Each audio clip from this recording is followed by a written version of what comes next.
Welcome, everyone, to Nordic Talks at Berkeley.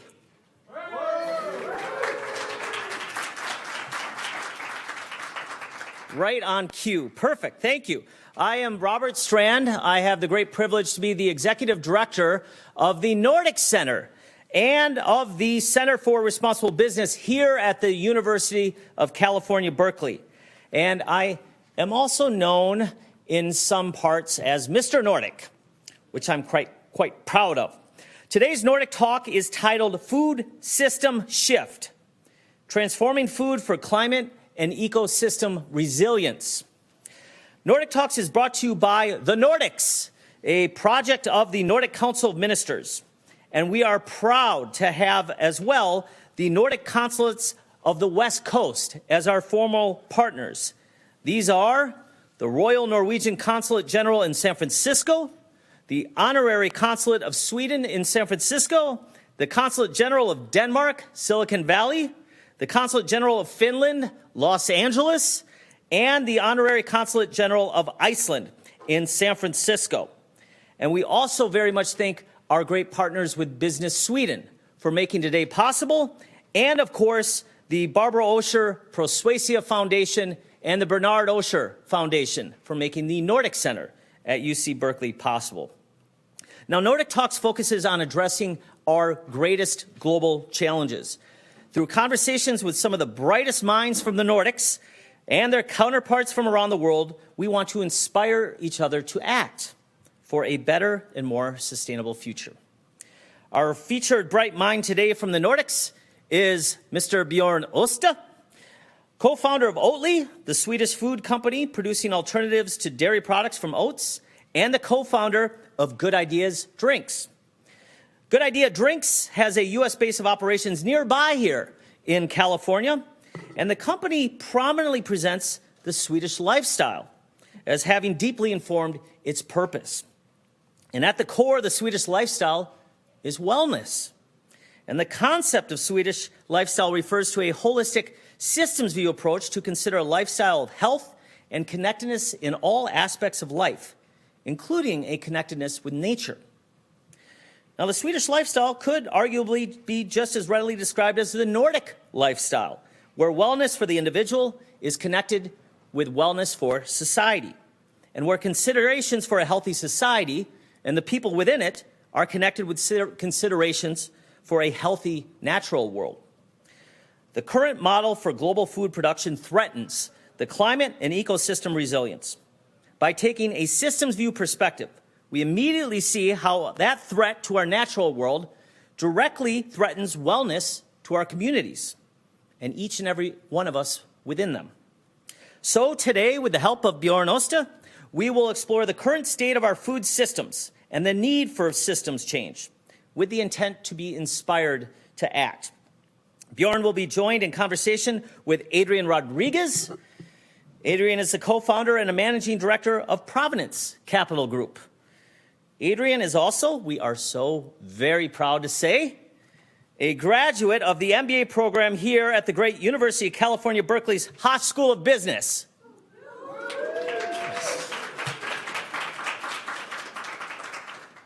And where he was also a member of the Center for Responsible Business Student Advisory Board, through which I had the great privilege to get to know Adrian so well.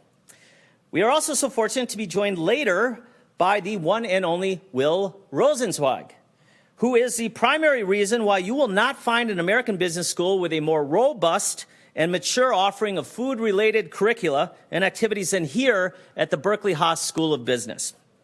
Will offer concluding reflections and remarks from today's Nordic Talks. And Will, if I could, I plant the seed with you again to please emphasize a call to action. How can we act on the issues discussed today? As a result of today's Nordic Talk, we want to consider tangible actions that each of us can implement in our daily lives, starting right now, to affect change for the positive.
Now, before I turn it over to Bjorn and Adrian, I want to make some explicit connections between the subject matter of today's Nordic talk and the Sustainable Development Goals. Now, the Sustainable Development, of course, is defined as development that meets the needs of the present without compromising the ability of future generations to meet their own needs. I wear this Sustainable Development Goals, or SDGs, lapel pin virtually every day. And the SDGs articulate our world's 17 most pressing challenges and brings them together in one common framework. Now, when we consider our global food systems, we can readily connect to every single one of the SDGs. But 4 of the SDGs are particularly salient for today's Nordic talk. And those are SDG number 2, zero hunger, SDG number 12, responsible consumption and production, SDG number 13, climate action, and SDG number 15, life on land, which directly relates to the eradication of biodiversity on our planet and the very real threats that presents to all of us.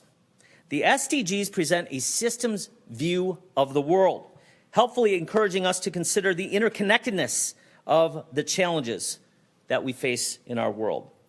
Now, on one hand, the SDGs can be overwhelming. The challenges are so big. The problems are so wicked. But on the other hand, within the SDG, there lives a space for each and every one of us to bring our precious talent and spend our precious time that we have on this planet to take action to make the world a better place for the present and future generations.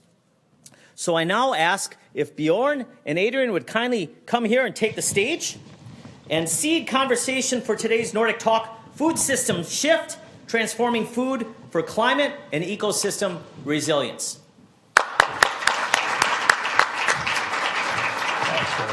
Thanks, Bjorn, thanks for joining us here today. Thanks for having me, Adrian. What I love about your vantage on the world is how many places you've had the chance to spend time and do business.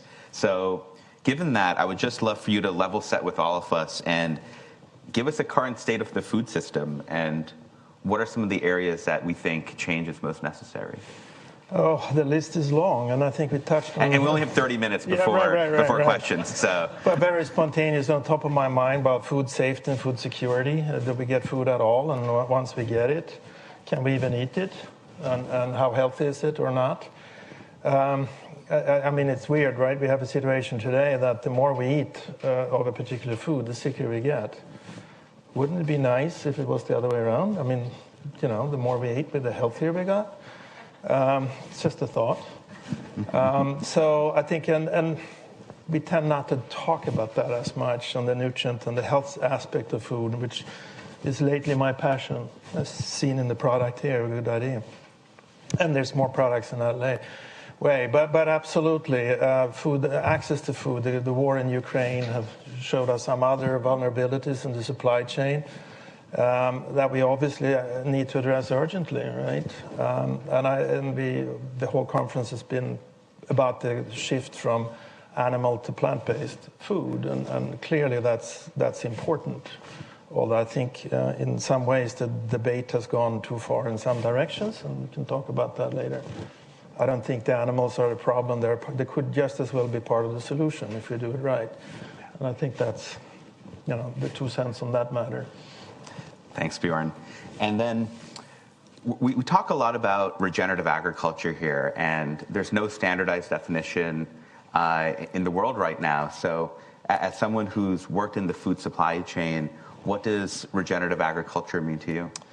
Well, it's a great question, right? Again, you could probably answer that question better with your background, but certainly, having worked in the oat business, where I'm becoming a bit of an oat nerd the last couple of years, it's really, I can answer it with an example. I mentioned, I think earlier here, that Oatly started reintroducing oats to some farmers in the Midwest, which we thought was a little benign, simple exercise, but it revealed so much of how it really is wrong and what regenerative really should mean, and restore what we used to do, and fix the problem we have and create a new environment where we have biodiversity, get away from this horrible, anyone driven through Iowa? I mean, cornfield, soy field, cornfield, corn, soy, corn.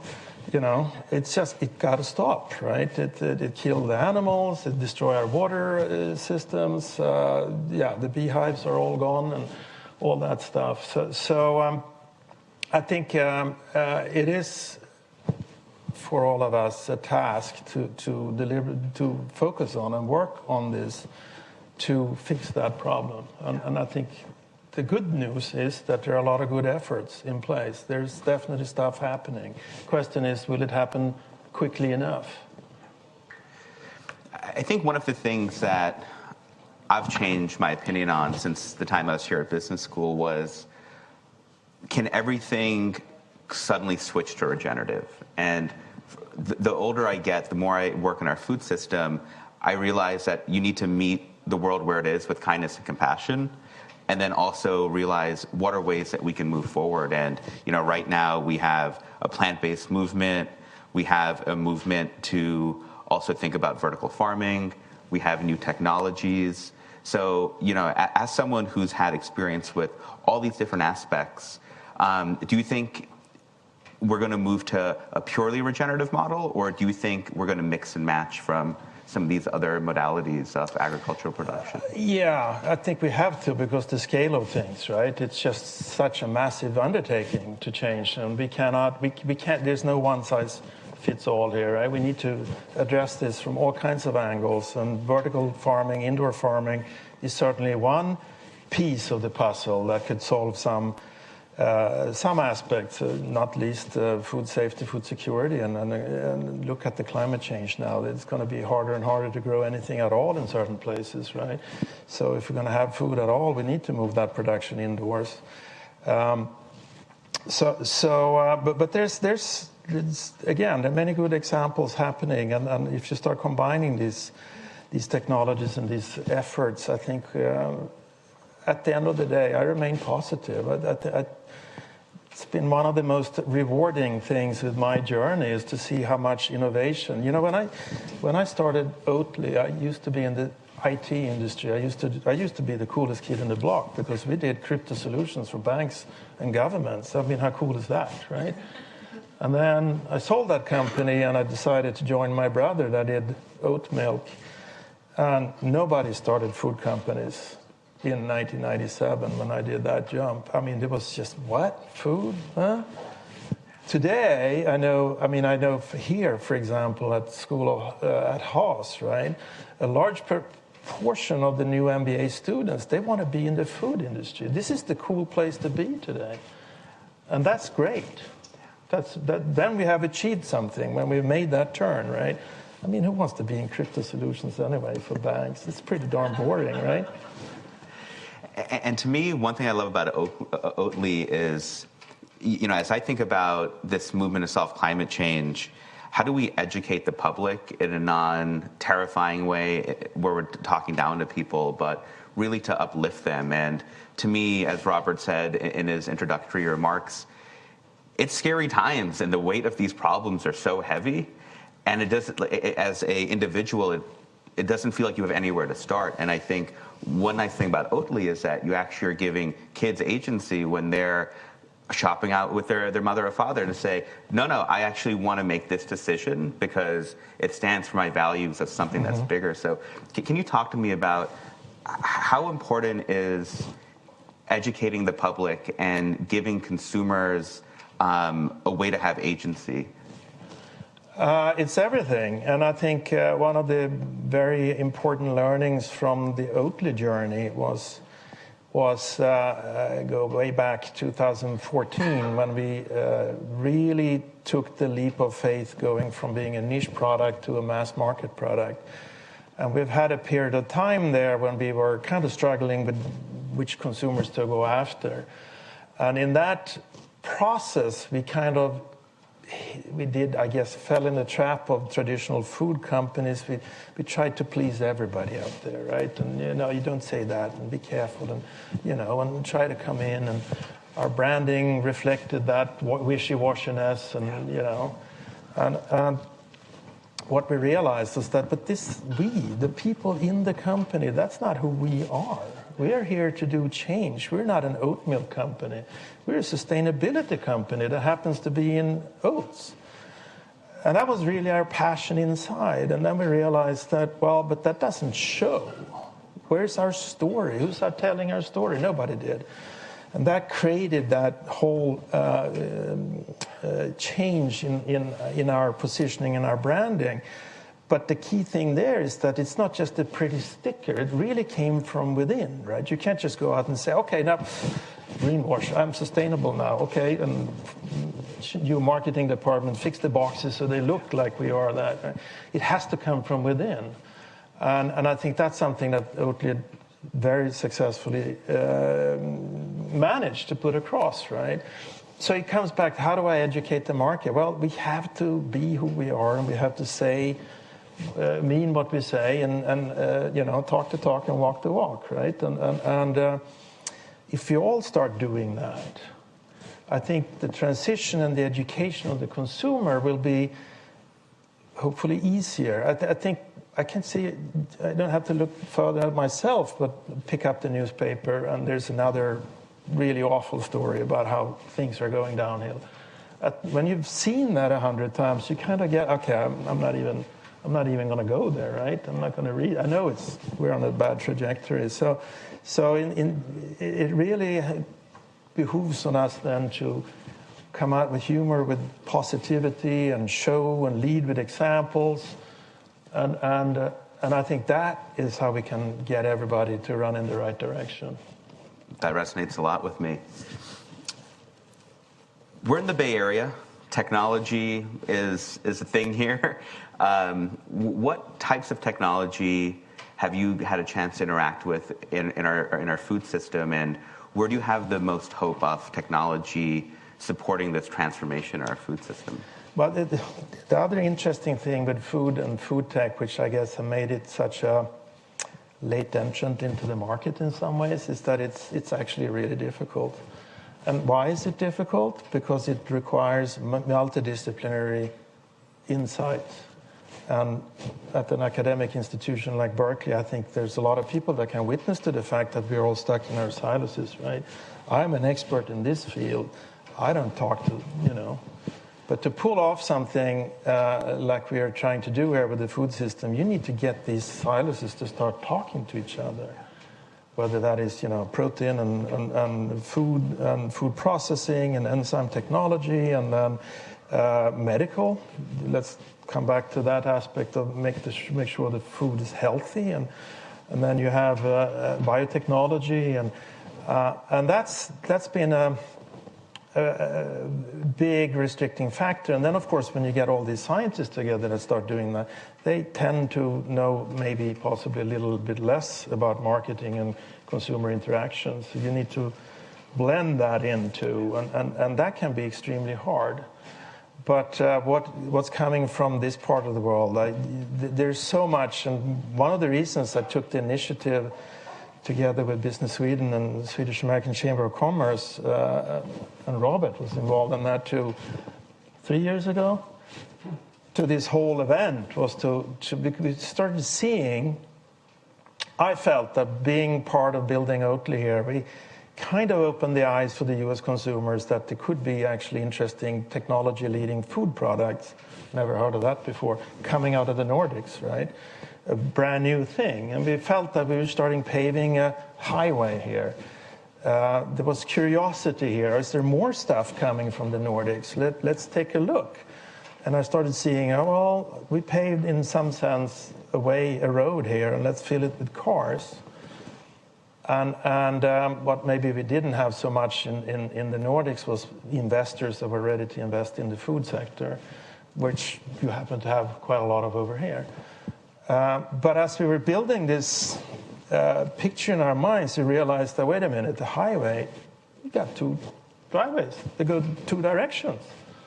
And that's when you start looking at, UC Berkeley, UC Davis, the incredible research power you sit on here and the technology that is available. I think adopted in a European context, in a Nordic context, where we tend to have maybe a more holistic view of things, possibly. That's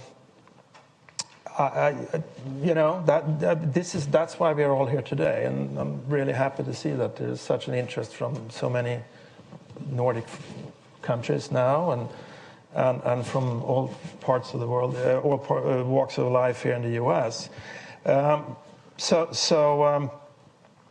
It's hard to single out specific technologies, but I think if anything, there's a mentality here that I really love and I'm passionate about innovation and creativity and the go-get-it attitude, which is something I'd like to bring back more to the Nordics if I can. And one thing that when I was at business school that was interesting was when you're innovating in the food space, you're sometimes creating a category of products that have never been marketed to humans before. And I remember when Impossible Burger, they weren't on the GARS list, generally regarded as safe list of ingredients to feed to humans, and they had to work with the government to figure out how do we show that this is actually good for humans. And I would love to hear, as you developed Oatly, how did you think about not just the technology of producing a plant-based milk, but the functionality from a nutrient basis, from a safety basis? So first of all, when my brother, he's really the hero here, it's his invention, an idea at the core. I think we've been mentioned a couple of times here, but it's often forgotten in the food industry that what is food, right? Well, food is something we eat, we enjoy, often in a social context. It has to fit in with our cultural behaviors and our traditions, right? It's really hard to make people completely change their habits. But number one in any food product is what? Taste. If you don't hit the taste right, forget it. It doesn't matter how good it is for the planet, for your health, whatever, right? Forget it. You can be at margin, you can convince ever so few people to maybe drink it, right? And when my brother led the development of Oatly, it wasn't a given that he was going to work with oats. Far from. He started with a blank sheet of paper and started looking at all kinds of crops that could deliver on a number of parameters, number one being taste, and number two being functional properties. If I make a milk-like product, it needs to work in all kinds of contexts where I, as a consumer, expect it to work. In the coffee, for example. Or, I should be able to bake with it. I should be able to freeze it. And, what does it look like the day after if I have leftovers, right? Etc., etc. So taste and functional properties, then we can start talking about all the other stuff. It should be plant-based, low allergen, as nutritious as it possibly could be, right? And he did, like a true scientist, try, I think he said, up to 80 different plants and landed quite quickly in oats.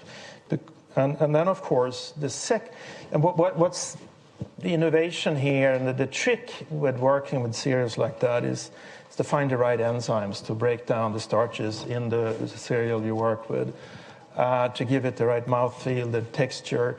And when you work with enzymes, and that's a whole other science, we'll talk about a silo that's extremely deep, and it's, for not being a scientist, it's kind of remarkable that it's such a white space still. But enzymes are these little guys that we all have naturally inside of us, of course, that help digest our food. But they, in a clever, intelligent way, can be used to our benefit. And for one thing, you could enzymatically process oats to make it taste like milk. So the question is, do we want that? And our conclusion at that time was absolutely not. Because if you sell a raw material to a consumer, now you sow a seed in the brain of the consumer, this is oats, right? I'm going to have an expectation of oats being oats. We looked at that time, soy milk was actually starting to grow pretty handsomely here in the US. And the best soy milk in the market was the soy milk product that best masked the flavor of soy. That's so counterintuitive to what food is. What do you mean? Yeah, oh yeah, no, I'm the best because I've hidden the soy flavor. Oh, that's great, right? So with that context, the key thing became, okay, so let then improve the flavor, so we enhance the oat flavor in a nutty, mild way. You would argue then that, okay, well then I'm not going to get all the consumers. Maybe not day one. Taste is acquired, you know. Given, and we all, I think, most of us have seen die-hard milk drinkers that, you know, 5 years later come confessing that I actually have Oatly in the coffee now because it tastes better, right? Yeah. Taste is acquired. It takes time. And I think that's also actually one of the reasons why the plant-based meat industry is suffering. They missed this little detail here. Have you tried an Impossible Burger the day after? Or you know, I mean, when we cook for the kids at home, we cook a lot of food, and that's great lunch meal, for, you know, et cetera, et cetera. It's all that, those little finite details. And the meat industry, who wants to be fake something, right? Right. So anyway, I forgot your question, but it was a long answer. That was perfect. One thing that I would love your thoughts on, given that you spend time in Europe as well as time in America, is just kind of the regulation of new technologies. And, you know, as an American, I think we tend to get overzealous about new technologies and just start going and then think about regulations after the fact and after the unintended consequences have percolated. You know, some technologies are fairly innocuous. You know, robots that go and zap weeds with lasers. I think there are others that can have a fundamental effect on humanity in the future. And one of those technologies that was found on this campus is CRISPR, a gene editing technology where you can actually go in and selectively start editing genomes for products. So I'm kind of curious, what are your thoughts on CRISPR, using it in the food system, and do you think we need a regulatory framework that helps us start thinking about the unintended consequences before we start using it in a mass way, or do you think it's something that we should let the markets decide? Well, there are a couple of different questions in one there. Of course, we need a regulatory framework and regulate, particularly when we start deploying new technologies where we don't know necessarily the consequences, right? Yes, absolutely. Do I believe in CRISPR? 100%. Absolutely. Do I believe in genetically modified organisms in general? Absolutely not. Right? There's good ways with any technology to use it, and there are bad ways. And if we, as an example, if we are now all agreed here to ban anything that's GMO, well, I wouldn't be the one person to go and tell all the diabetics in the world that they can't get insulin anymore. Sorry, guys, we just banned it. So that's a good example of something that really is important for us, right? Where Monsanto develops crops that are Roundup resistant, I'm not so sure, right? That's a very commercial, they try to lock you up and talk about unintended consequences that we don't quite know about. CRISPR is sort of, if you use, and we co-founded a company that just actually in this year, early in this year, published for the first time ever the oat genome. It was done by a research team in Sweden that we helped put together, my brother and I. And that same team, they've used a lot of interesting technologies now. They sit on a library of, I think, probably 5,000 oat varieties by now. Not all oats are created equal. And in fact, Oatly, for example, which is public information, has worked with this team to develop their own unique oat variety that has a perfect blend of proteins. Now, is this Frankenstein stuff? Not really, because everything they have done, the monks could have done 2,000 years ago. It would have taken them 50 years, crossbreed and go back and forth, right? With CRISPR, and when you know what you're looking for, you can do precision crop development that is extremely efficient, and you can come to the end result very quickly.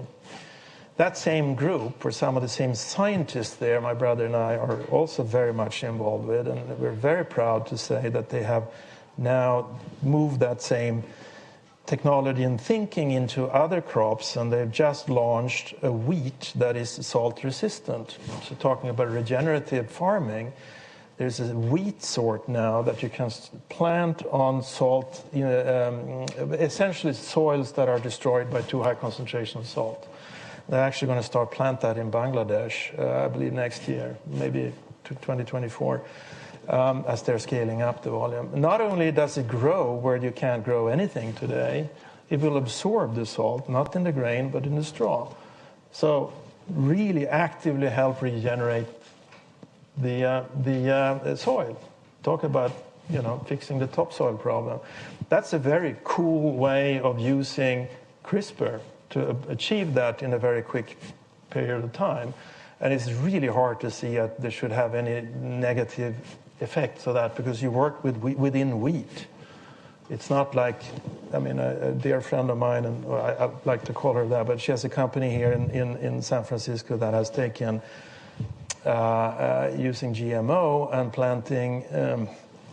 implanting genes in soybeans so that they now produce casein, which is a dairy protein.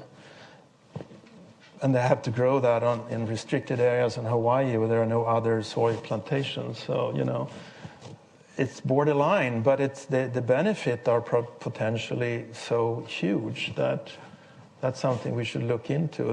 So, again, there's a lot of exciting stuff going on in there. And the last thing I wanted to say on the gene editing in wheat is that the reason we're involved in that is not because we necessarily want to help with salt. It's great. We want to be there. We want to do it. But our driver was to develop a healthy wheat. Wouldn't it be nice to have a wheat bread that balances your blood sugar and, doesn't spike it and those kind of things? It's absolutely possible to do. And within a couple of years, we're going to see that. I really appreciate that nuanced perspective on CRISPR. You mentioned that there's now a highway from the Nordics to America, and there's this cross-pollination of ideas. What is one thing that Californians, Americans, you hope that they learn from the Nordic region? Ooh, one thing? Well, it's hard. I think it's cross-pollination. It's so important, right? We have both sides of the pond. We have a lot to learn from each other, and I think over here, I think the whole in the food tech space, which is the area I really know, I think I lack some of that sort of culinary and taste and food experience aspect over here.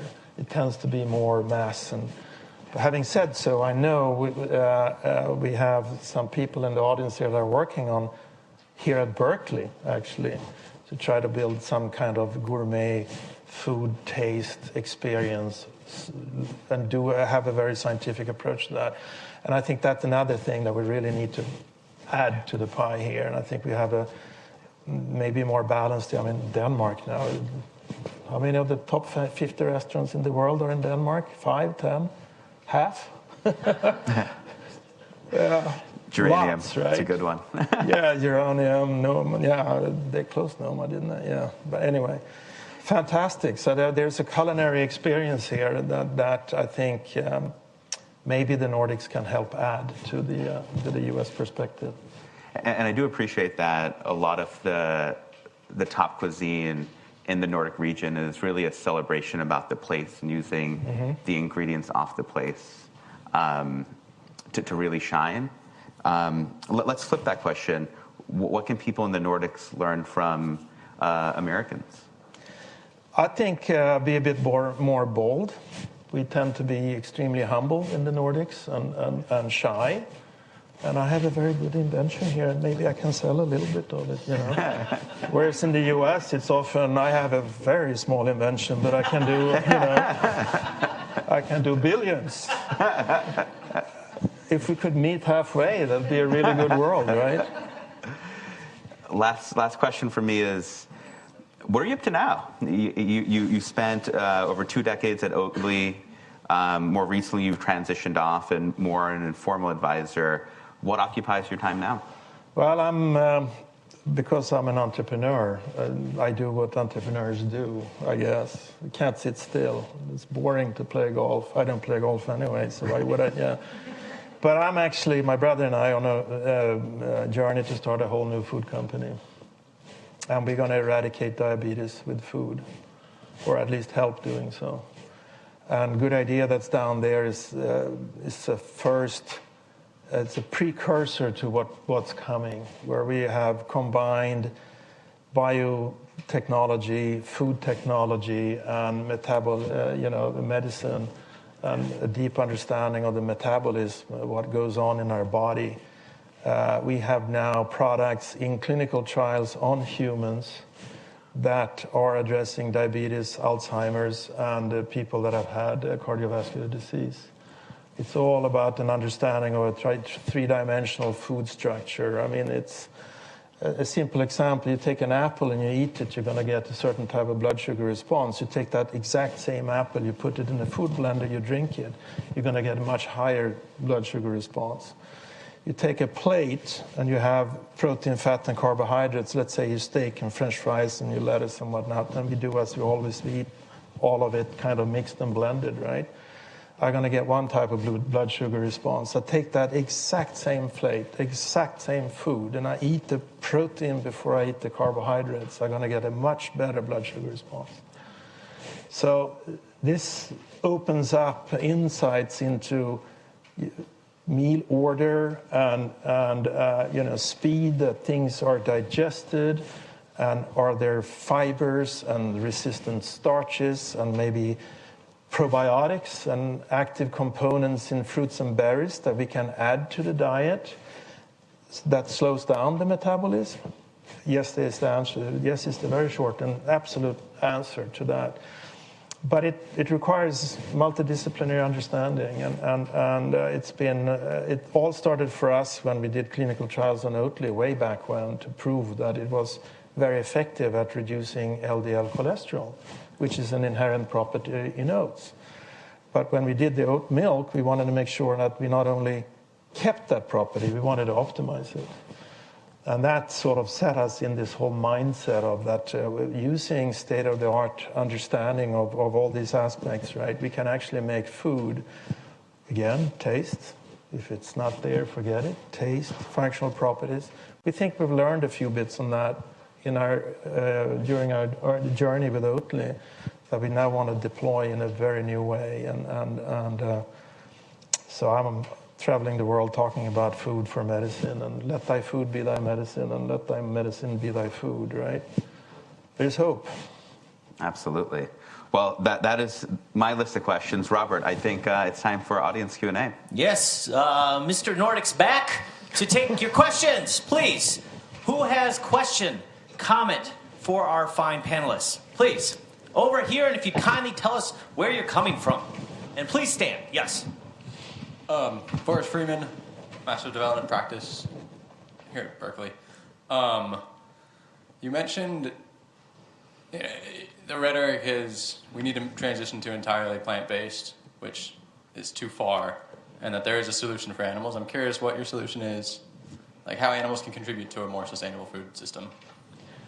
Well, I think first of all, if are we gonna cull all the millions of cows and pigs and sheep? I don't think that's a formal way of doing it. But no, absolutely, grazing animals treated in the right way. And there's actually a really good example of a Nordic U.S.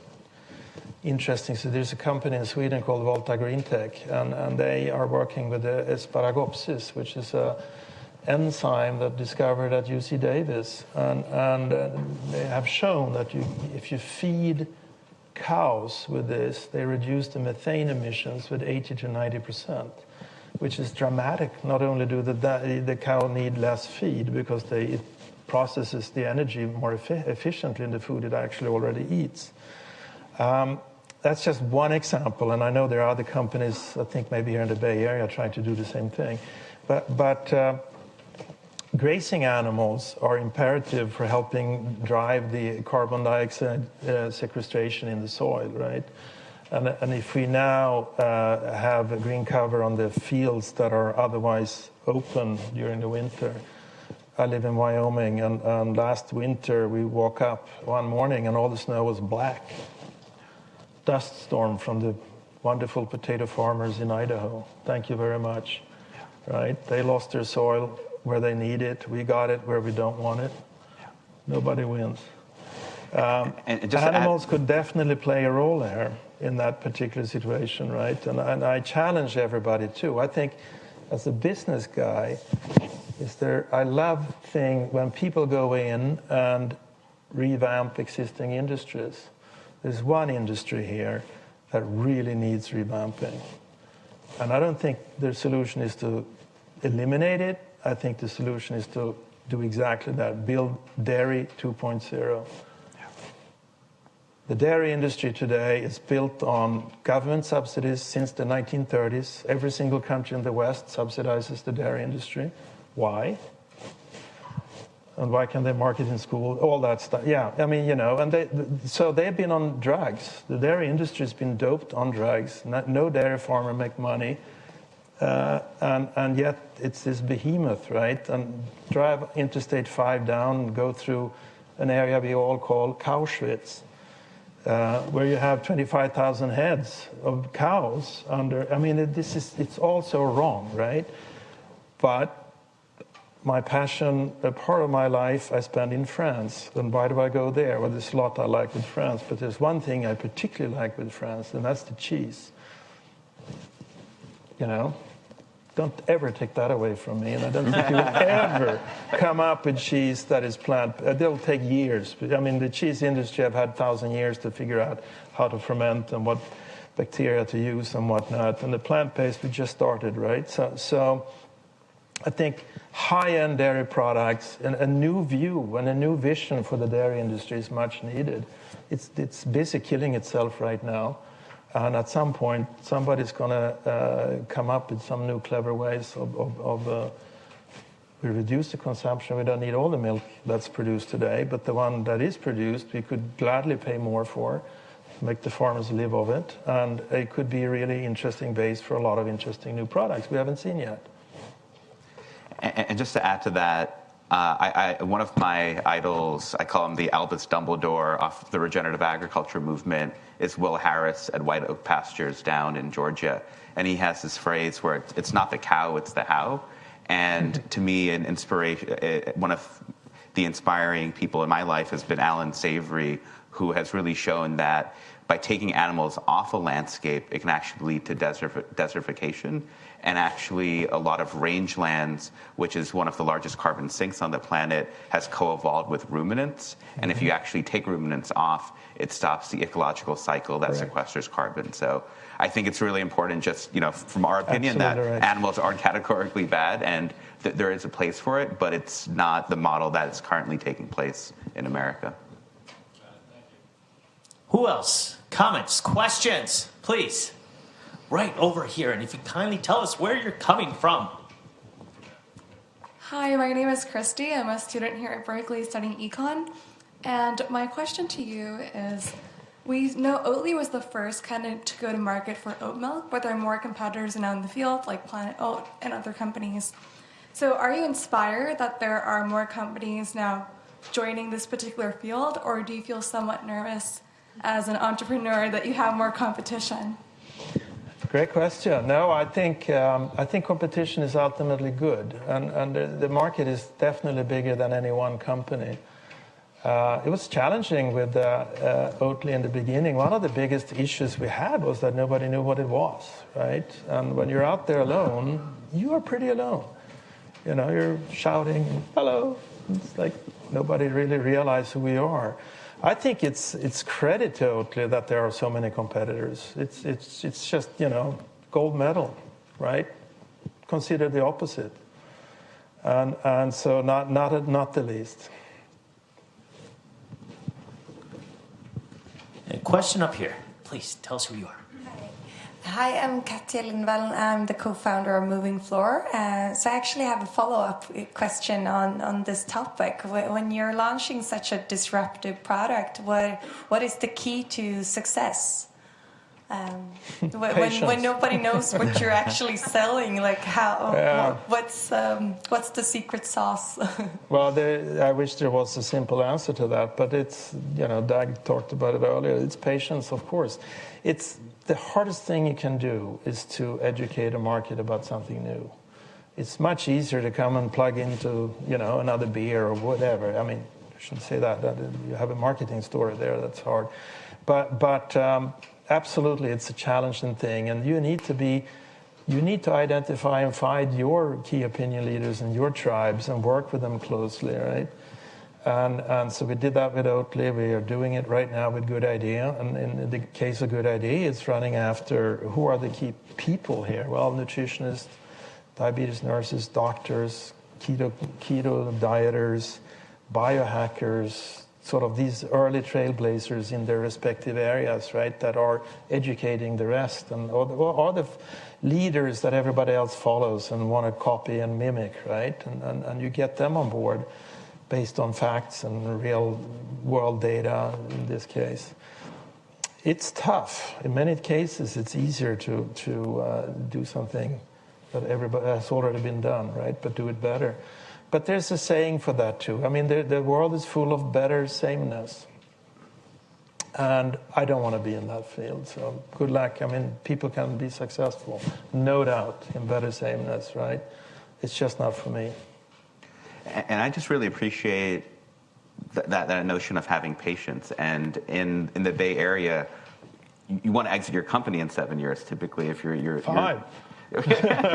5 years if you're VC backed. And you started with Oatly in '97, and I remember the first time I heard about Oatly was in 2017. I was in Soho at some hip coffee shop, and everyone kept on walking in being like, oh no, I want an Oatly latte, I want an Oatly latte. I'm like, what is this Oatly latte? But it took 20 years for me to see everyone around me doing it. I'm like, I need to know about this, I need to learn about it. So for all the entrepreneurs in the room, I think having patience, especially when you're trying to do the right thing, is something that we can learn from the Nordics. And it's a really interesting experience from that. Didn't necessarily have to take that long time, but it wasn't until we came with the barista version in 2014 that we had a true mass market product.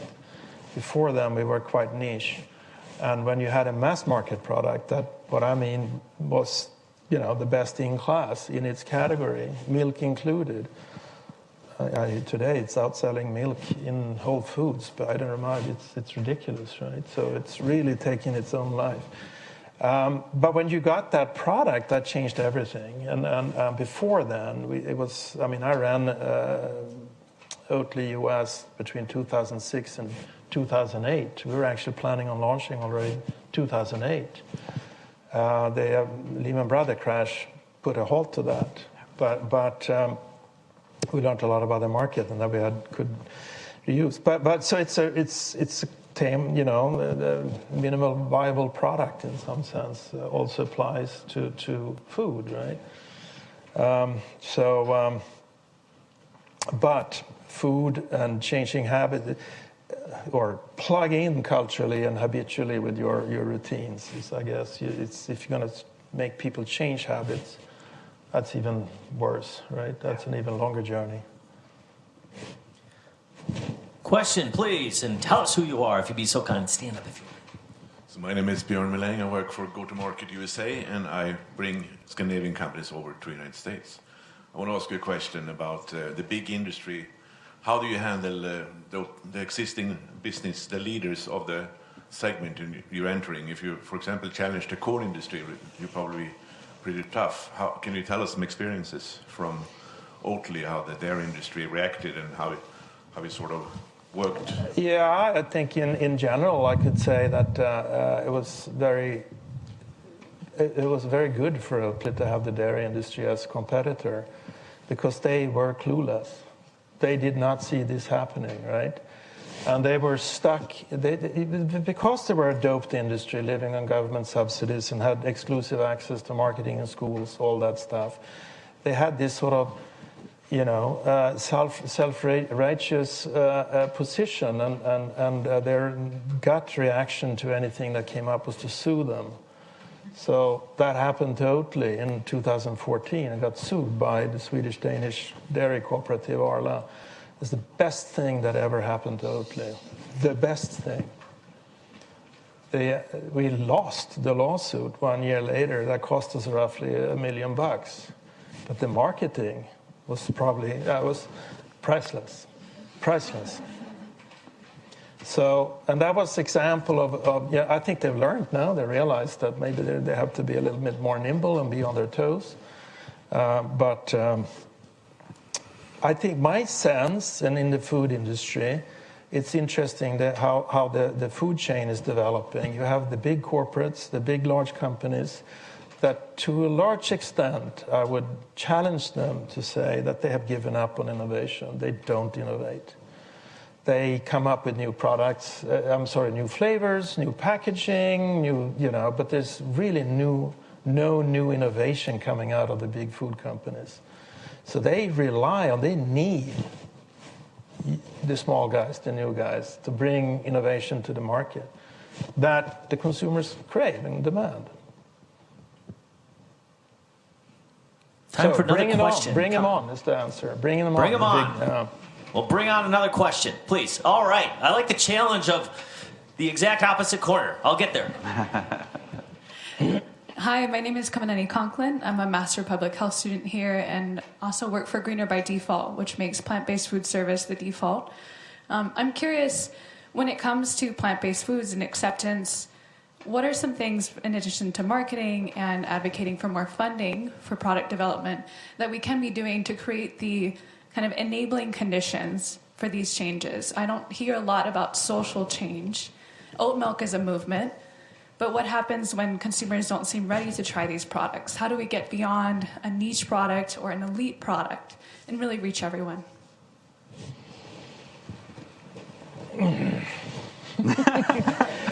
I think I'd like to come back to what I said before and challenge the plant-based industry. Well, if the product is not good enough, tough luck. It's that simple. I'm not a vegan, but I love vegan food. I never eat fake meat. Why? I don't need it. Used to be, I don't know if it's still there, Millennium. Is it still here? It's still there, and it's still amazing. Yeah, it's a vegan restaurant here in Berkeley. Or is it in Oakland? It's on the border. On one or the other side of the border. No fake meat in there, just delicious, root veggies and beans and lentils and everything. The food is excellent, right? Don't need fake meat in that sense. I'm skeptic, as you hear, about that category. But I think really it's not a question of adding fuel from outside. I think that's really a hard way to go to change the market. I think it needs to come from within with better products. We need to challenge ourselves to have better products. And I think one thing that I appreciate you said before about what is food, and part of food is community, part of food is homage to your local biodiversity. And to me, a lot of this plant-based fake meat analogs, they don't have a culture behind them. No. And when I think about Chinese culture, Indian culture, Cambodian culture, they have a lot of meat alternatives that are tasty, that are representative of their region, that are authentic. And to me, that's what's missing from the plant-based fake meat alternatives, is that they don't have the human qualities behind it. And sometimes I feel like I'm being more marketed at a product than actually being part of that product. I agree. I think it's coming down to the fundamentals of food. I think a consumer needs to understand what they're eating. You need to be able to relate to the food that's on your plate. What's in it, right? Is there mushrooms? Or, there's so much in the plant kingdom that can be used to its advantage. And I think we're missing that piece. I think that's part of what I see, and I might be wrong and maybe unnecessarily out there, but provoking at least. I love to provoke, but the plant-based industry needs to be better, shape up. because it's needs to be simple, and we know it's possible, that it's there. So one last question from my end, which is, as we all try to better live our values to ensure that we can live up to the Sustainable Development Goals and make sure we can take care of our needs, the needs of future generations, what can we do as individuals, and anything that you've done in your own life that we can learn from and integrate into our own habits?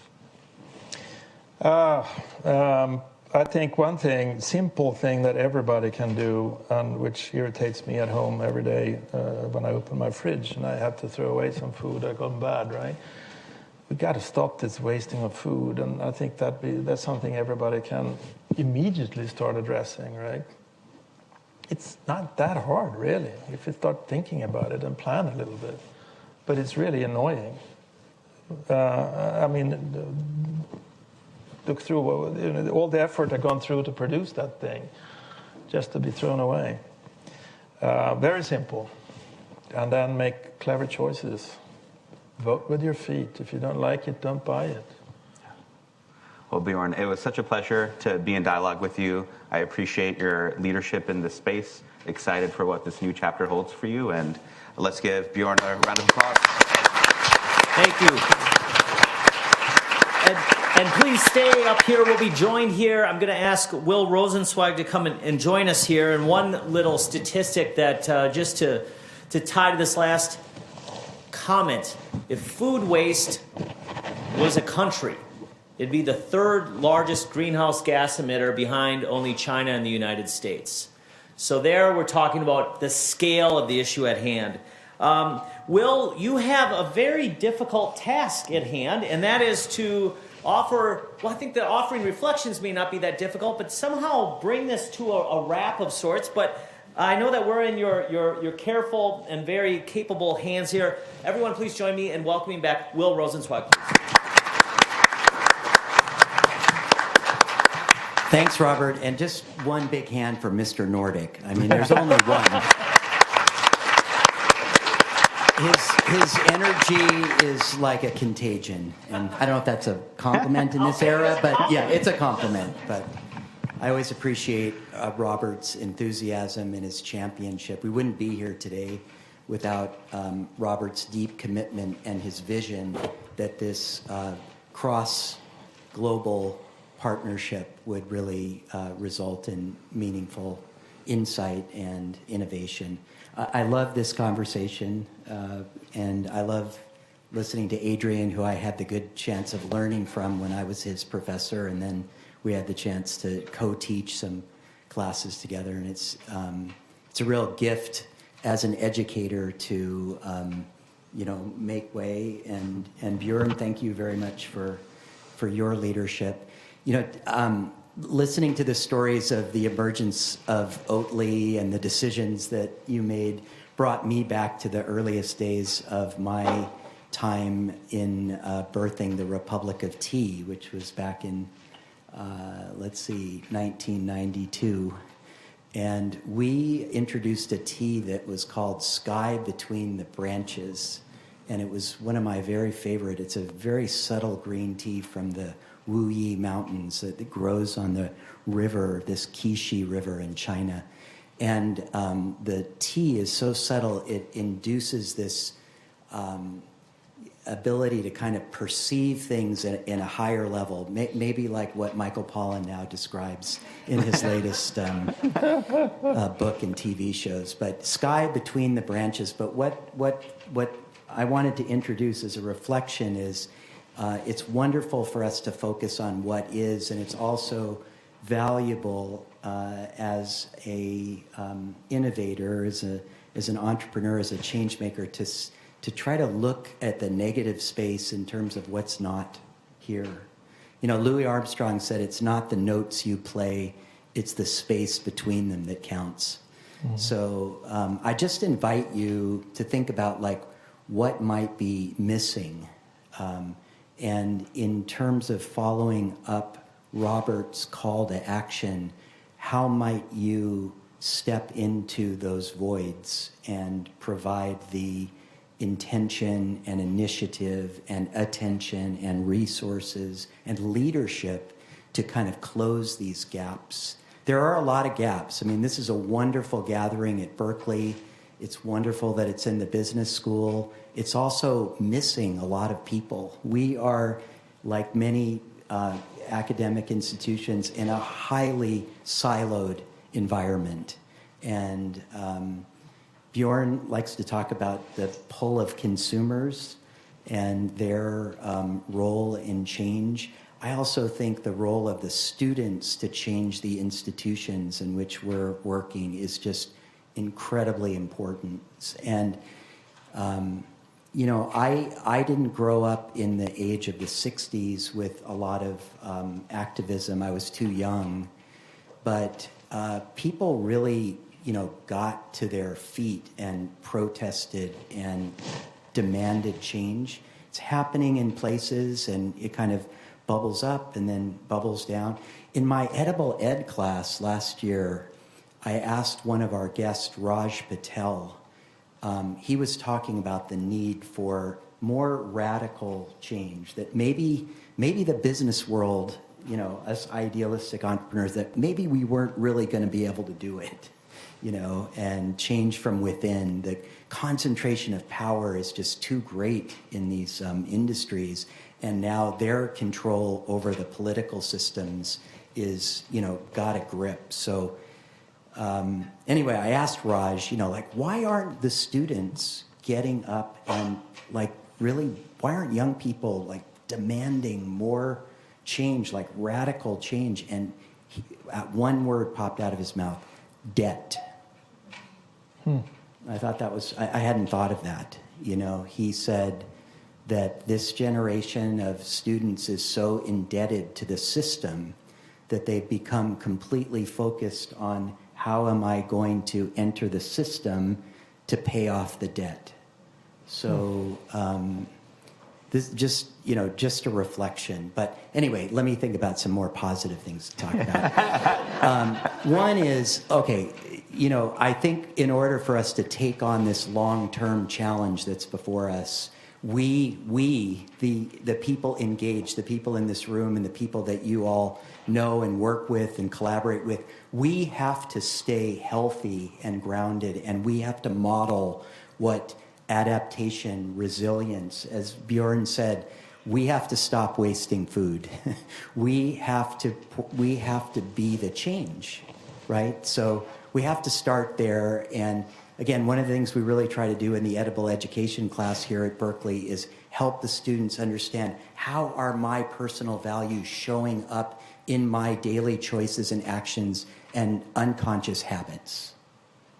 So how might we model, how might we come together? How do we transcend the me culture, which, you know, the United States has definitely pioneered and conquered the me individualistic, it's all about my brand, I'm an influencer. How do we move from me to we?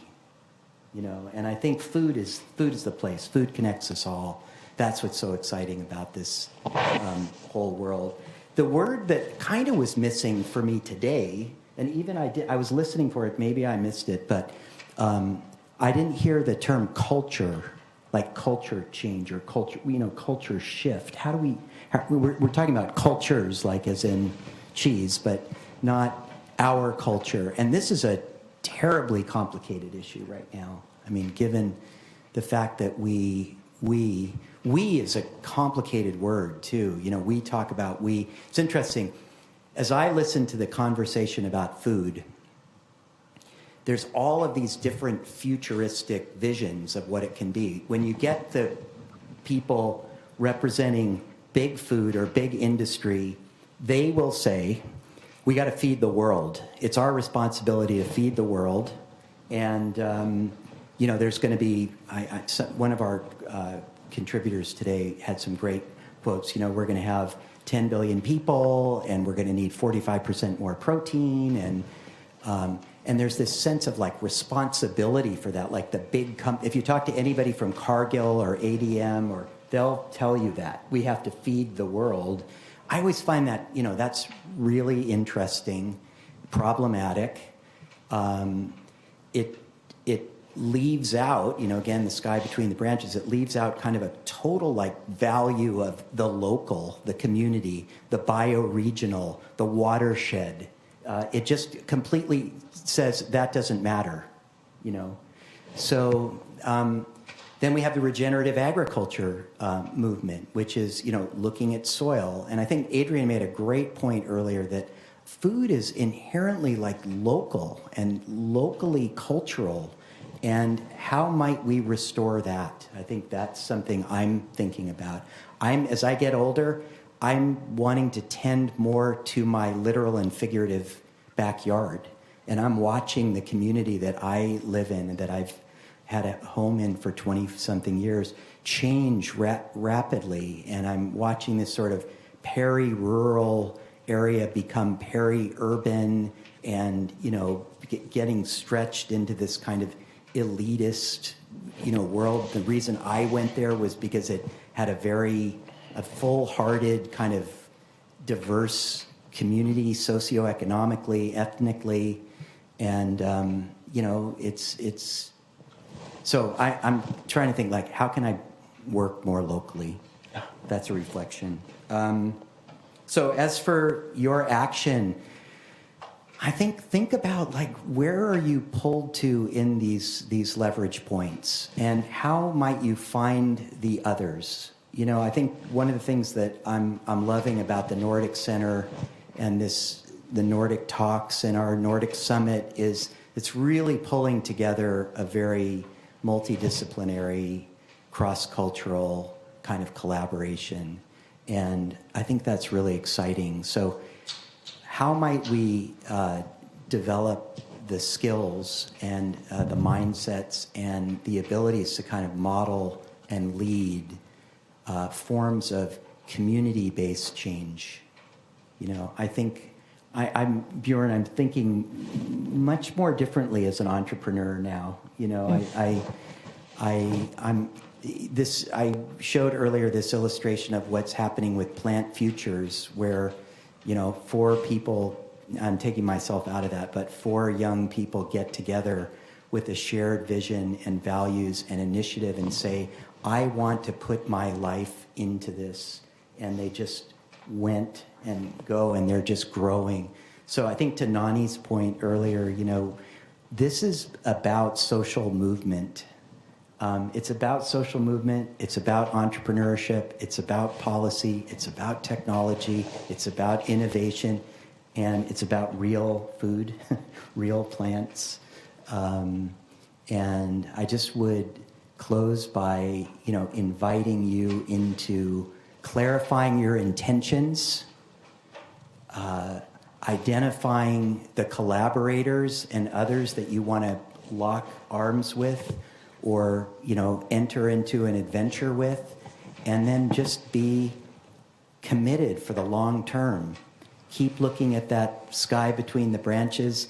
Take good care of yourself. Eat well, sleep well, share well, and don't waste food. Thank you, Will. Thank you so very much. And just a concluding remark as we bring today's Nordic Talks to a close, talking about the we. And the systems view demands a we view of the world. And each of us are part of that. That doesn't say that the me doesn't exist, but we're elements of a bigger system. And to see the interconnectedness. And Will, you referenced here the 1960s, and of course there's a history on this great campus at the University of California, Berkeley, with the 1960s, a real part of our identity and the social justice movement. And we hosted so many luminaries throughout the years, and very much including in the 1960s. The late Dr. Martin Luther King Jr., of course, being one of them. Malcolm X being one of them. And I think a quote from Malcolm X is very salient for us to bring this to a close here. And he said, when I is replaced with we, even illness becomes wellness. I think that's an excellent quote for us to leave with today. Thank you so much Bjorn, Adrian, Will, and all of you, that brings this Nordic Talks to a close. Thanks, Bjorn. It's a pleasure. That's good. Thank you.